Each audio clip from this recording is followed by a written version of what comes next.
Listen, there's a whole lot of fun things to do leading up to Super Bowl Sunday, but tonight we have to focus on some serious issues. And a big concern anytime you have a massive sporting event like this, unfortunately, is sex trafficking. And our city has a reputation as being one of the worst in the country for that. 11 Alive's Nick Sturdivant shows us how volunteers are raising awareness this week to help potential victims.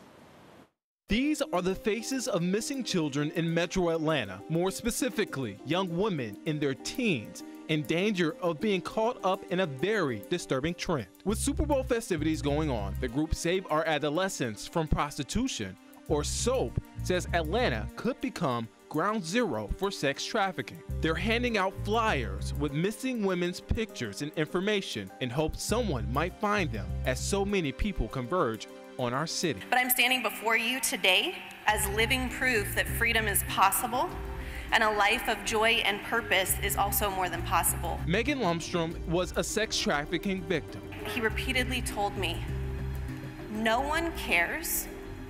No one can help you." She shared her story as a survivor to a room full of people earlier this month at an event to raise awareness of the problem. Daisy Bonds is one of the missing teens identified on the flyer as a possible victim by the group SOAP. They say that she's from DeKalb County and has been missing since May of last year. And they say that since they started handing out these flyers, 2 of the teens have been identified. 821 Campaign, another group working to fight trafficking, says victims are usually lured in by things like false job advertising, love.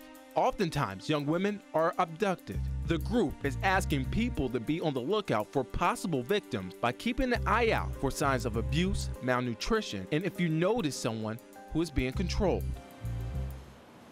That was Nick Sturdivant reporting. Now, that organization he mentioned, SOAP, they've been handing out bars of soap labeled with resources for sex trafficking victims outside of hotels across the city during the Super Bowl week. The organization tells us several girls have already been identified at hotels in and around Atlanta.